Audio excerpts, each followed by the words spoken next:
The death of Jesus was a tragic incident that shook the whole world. Many people planned this heartbreaking execution, and they have faced the consequences for their actions in the end. They died terribly since they killed the Son of God. But how did they come together and plan such a brutal murder? Are you as curious as me to find out how all those persons who executed our Lord died? Don't worry, guys, we got you covered. Now let us uncover the whole incident and find the truth.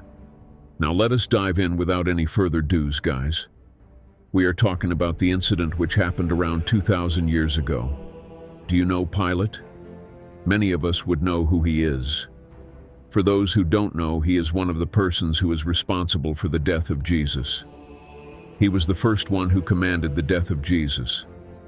The Pilate was a Roman governor who the Roman Empire appointed to rule the land of the Jews.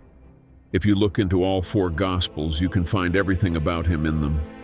The trial and the crucifixion of Jesus are detailed in those Gospels.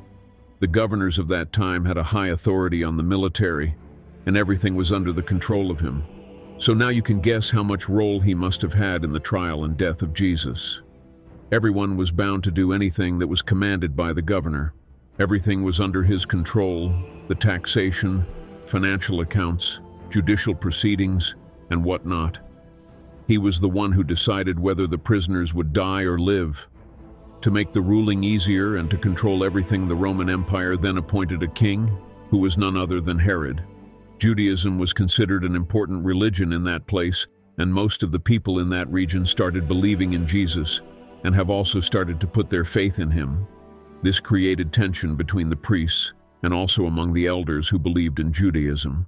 By seeing all the people who believed in Jesus, they thought if they did not kill Jesus, then the support that Jesus was getting would grow, and no one would give any value to anything that they were saying.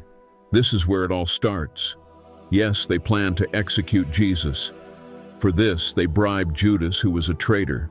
He did exactly what they wanted him to do. He betrayed Jesus and brought him in front of the high priest.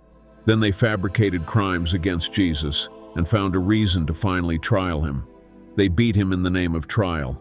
Guys, what we need to keep in mind is that the Roman Empire does not allow the execution of someone who committed a crime.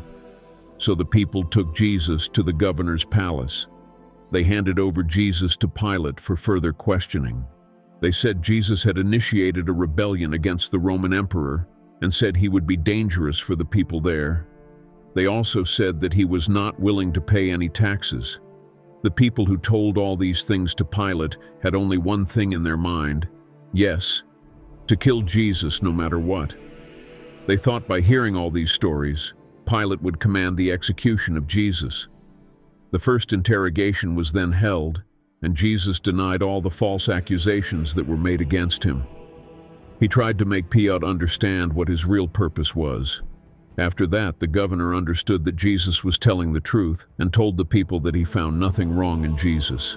Even though the governor allowed him to go, that was not the case for the priests. They continuously started to accuse Jesus of committing many crimes and wanted him dead so they could enjoy their authority. Since Pilate does not want the priests to hate him, he handed the case of Jesus to King Herod. After seeing Jesus, he insisted that Jesus do magic to impress him, but our Lord was not ready to do all those things and refused whatever the king told him to do. Since he did not do anything that the king wanted, he started mocking Jesus. Jesus did nothing but stand there and watch him. Now the final hope for the priests was Herod, and they tried their best to make the king command the death of Jesus. But Herod believed in Judaism and handed over Jesus to Pilate with a letter. In that letter, it said to deal with Jesus tonight itself, and when he goes to the emperor, he will indeed say good things about Pilate. He also sent people to carry on the plan of execution of Jesus. Herod also said if he did not obey this, then he would talk badly about Pilate to the emperor. So from this, we can understand how forced Pilate was to open the trial again. There were some beliefs in the Jewish custom. According to that, each year they will free one prisoner, and that too by the wish of the people. So the Pilate told the people that Jesus is not guilty of anything that deserves death as punishment, so he will be freed in that year. But the people were not happy with this decision. The people told him that he won't be a loyal servant to the emperor if he let go of Jesus. Pilate did not want to kill Jesus and tried his best to save him from the priests. Pilate was a person who feared the people and did not have any ability to speak for himself. Since he was worried about his promotion, he thought that the people would become a hindrance to that. So to avoid that, he commanded to flog Jesus and then crucify him, even though he was not interested in doing anything to him. But do you think he did the right thing as a governor? Shouldn't he have freed Jesus since no evidence was given or made against him? Well, the people want Jesus dead, guys. Pilate could never claim his innocence in this crime, guys. He commanded the death of an innocent man who ever did anything to harm anyone. The consequences the people faced after killing Jesus will make you even more shocked. We all know how Jesus healed the only son of Pilate, Peter, when he was paralyzed. Soon after the death of Jesus, Peter fell to the ground and died. Pilate's only son was taken from him for his selfish actions. But that was just the beginning, guys. More things were about to happen which shook the Roman Empire. We have already discussed the promise Herod made to Pilate through the letter, right? Well, he broke that promise and referred another person to the Roman emperor. Herod betrayed Pilate after his mission was achieved. He was asked to resign, and some person accused him of doing a crime. The trial was held for this crime, and then he was beaten, was exiled to Gaul. Pilate lost what he wanted for a long time. It was like he lost everything. All the people around him betrayed him and went against him. There was nothing left to happen to Pilate. All his properties were confiscated and he ran out of money. He didn't have even 1 penny at that time. It was not only the people, but also the children who started making fun of him without giving him any respect. The Roman emperor was really angry, and he ordered them to kill him. But Pilate was not able to deal with any of this. He finally set himself on fire. Another person who will come to your mind is King Herod. Well, what happened to him? We're about to find out, guys. He was one of the kings who wanted to modernize the Roman Empire. He took and planned many projects to develop the kingdom. His rule was not peaceful. There was so much violence happening at that time during his reign. He faced many political problems.